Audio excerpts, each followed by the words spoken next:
Chapter 5. Nakaramdam ng pagkailang si Marian nang malamang sasabay siya sa kanyang Sir Randy sa pagpasok sa trabaho. Kung hindi naman siya sasabay, rito mahihirapan siyang makarating sa kanyang trabaho dahil di pa siya nakakarating doon. Aalis na po kami, ma'am. Ingat. Ikaw na ang magmamaneho, Marian. Ituro niyo na lang sa akin ang ating way, sir. Sige. Medyo panatag na ang kanyang pakiramdam nang bumabiyahe na sila. Sa kauna-unahang pagkakataon, nakapagmaneho siya ng isang luxury car. About your lunch, sa kantin ka kakain ha? Sumabay ka mamaya kay Norman. Wala kang babayaran sa kantin. Sige po. Maayos naman ang direksyon nang ibinigay nito sa kanya. Narating nila ang Montes Business Tower. Papasok ng gusali. Napansin niyang may nakasabit na ID sa dibdib ang mga taong pumapasok. Liban sa kanyang kasama. Wala siyang ID, pero walang nangahas na sumita sa kanya. Ang mga nag-aabang ng elevator ay binati ang kasama niya. Hindi na siya nagulat. Pag-aari ng pamilya nito ang naturang gusali. Iilang empleyado lang ang sumabay sa kanila sa elevator. Sa 10th floor sila bumaba. Basta lang siyang sumabay sa kanyang kasama. Nakita niya ang tila pagkukumahog ng mga naroong empleyado nang makita ang kanyang kasama. Binati ito ng mga naroon. Where's Norman? Hindi pa po siya dumarating, sir. Bigla itong napatingin sa suot na relos. May nakahanda na bang mesa para kay Miss Marian Lim? Siya ang bagong dagdag sa marketing department. Yes po, sir. Pwede mo ba kaming samahan? Sure, sir. Tumayo sa pisto nito ang babaeng kanilang nilapitan at sinamahan sila sa isang bakanting mesa. Welcome to our department, Miss Lim. Thank you. Marian, siya ang executive secretary ni Norman. Dalawa sila ni Vincent na department head dito. Dito ka magsisimula sa kanilang department. Should anything you need, don't hesitate to approach Miss Yellow. Sige po. Walang dudang parating na rin naman si Norman. Siya ang aalalay sa'yo. Don't worry. Mabait ang pamangkin kong iyon. Best buddy iyon ni Vincent. Nakangiti nitong sambot. But don't worry. Magkaiba ang takbo ng isipan nila. I understand. See you around. Okay po. Tinalikuran na sila ng lalaki. Natuon ang pansin sa kanya ng ES ni Norman Montes. May edad ito kumpara sa kanya. Kutob din niyang meron na rin itong asawa. Nagpalitan sila ng ngiti. Parating na si Sir Norman. Sa salamat, upo ka na muna.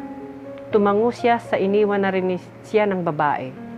Habang wala pa si Norman Montes, umikot ang kanyang paningin. Maraming mesa roon. Pero wala pa ang ibang mga empleyado. Tila naghahanda pa lamang sa pagtatrabaho ang lahat. Maliwanag kung gano'n na hindi matatawaran ang imperyo ng mga Montes.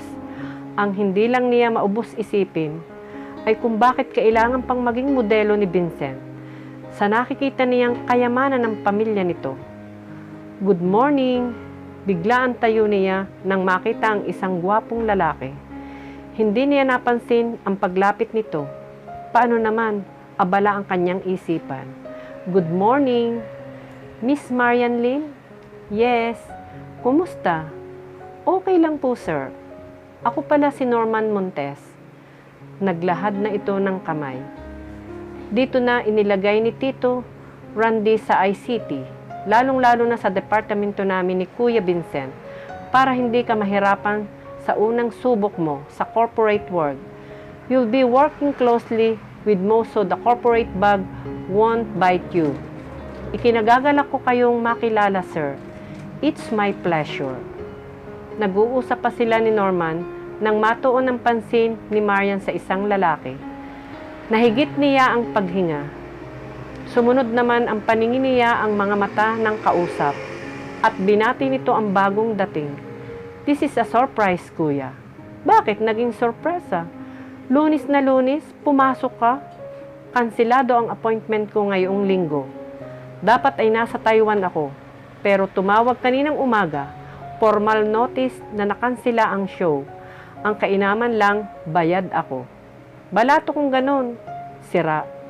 "Siya nga pala kuya, ipinakikilala ko sa iyo ang bago nating kasamahan dito sa marketing department, si Miss Marian Lim. She'll be working closely with us. Ang estado niya ngayon ay understudy natin siya." "Bakit understudy?" "Para mabilis niyang malaman ang pasikot-sikot ng kanyang trabaho. Sa tingin ko naman, fast learner itong si Marian." Tahimik lamang siya habang nag-uusap ang magpinsan. Kamukat-mukat niya, tumalikod na ang modelo. Pumasok ito sa isang silid. Bumalik sa kanya ang pansin ni Norman. Nakaguhit ang ngiti sa labi nito. Kaswal lang din siyang ngumiti. Nirerespeto niya ang opinyon ni Vincent. "Suplado ba?" "Ewan." "Good answer. Don't worry, mabait si Kuya Vincent. Yun nga lang, medyo sumpungin, pero di umuubra sa akin ang sumpong niyon. Close kasi kaming dalawa. Mas kasundo ko pa nga siya kumpara kay Kuya Asik." "Sino yun?" "Nakakatanda kong kapatid." "Ah, may asawa na rin kagaya ni Kuya Noel, na nakababata namang kapatid ni Vincent." "Magkukwentuhan na lang ba kayo riyan?" Napatingin sila sa nagsalitang iyon na si Vincent sa pintuan ng opisina nito. Hindi na hinintay ang kanilang sagot. Isinara na nito ang pintuan. "I hate him when he acts the way." "Ikaw talaga? Magtrabaho na nga tayo. Ituro mo sa akin ang mga gagawin ko." "Oo naman." Excited siya sa pagsisimulang iyon sa trabaho. Hindi niya bibiguin ang mag-asawang Montes na naniniwala sa kakayahan niya. Patutunayan din niya kay Vincent Montes na di nagkamali sa pagtulong sa kanya ang mga magulang nito. Tumungong mag-isa sa mall si Marian. Araw iyon ng Sabado. Merong iniutos sa kanya ang kanyang Ma'am Micah. Pinabili siya ng cake. Habang papunta sa bake shop, pakiramdam niya ay merong nakatingin sa kanya. Pero nang umikot naman ang paningin niya, wala siyang makitang tinitingnan siya. Hindi rin niya maiwasang kabahan. Kung ano na kasi ang pumapasok sa isipan niya. Paano kung meron palang lihim na sumusubaybay sa kanya? Batid naman niyang hindi pa siya tuluyang ligtas sa panganib na pwedeng ibigay sa kanya ng panig ni Ronald Samson. Nakakatakot ang pananahimik ng kampo nito. Mas gugustuhin niyang sinampahan na lamang siya ng kaso para sa korte na sila magbanggaan. Pinili ng kampo nitong huwag siyang sasampahan ng kaso dahil intensyon ay paghigantihan siya. Nabigo si Ronald Samson na makuha ang kanyang dangal o protektahan niya ang kanyang sarili sa tipo nito. Subalit ang maliwanag lang, hindi niya alam kung kailan aatake ang lalaki. Kailangan niyang mapaghandaan iyon. Kahit nasaan naman siya magpunta o magperme, hindi siya ligtas, lalo na kung porsigido ang lalaki at ang pamilya nito na paghigantihan siya. Kumbinsido naman siyang di siya pababayaan ng mga Montes. Pagkabili ng cake, bumalik na siya sa kinaroroonan ng kotse. Hindi safe ang pakiramdam niya sa mall. Meron talagang nagmamasid sa kanya. At kung totoo man ang kanyang hinuha, kumbinsido siyang galamay iyon ni Ronald Samson. Dalangin niyang magkamali lamang siya, na mas gusto niyang isiping mapaparanoid siya at kung ano-anong iniisip. Subalit, hindi naman niya mabubura-bura sa isip si Ronald Samson. Kahit nagmamaneho na siya sa pag-uwi, hindi matanggal-tanggal sa kanyang pakiramdam na lihim siyang minamasdan ng kung sino. Panay naman ang tingin niya sa side mirror at inaalam kung alin ang mga kotseng nakasunod sa kanya. Ang dapat niyang bantayan. Lamang hindi niya matukoy. Hanggang sa makarating siya sa kanyang destinasyon, ganun pa rin ang pakaramdam niya.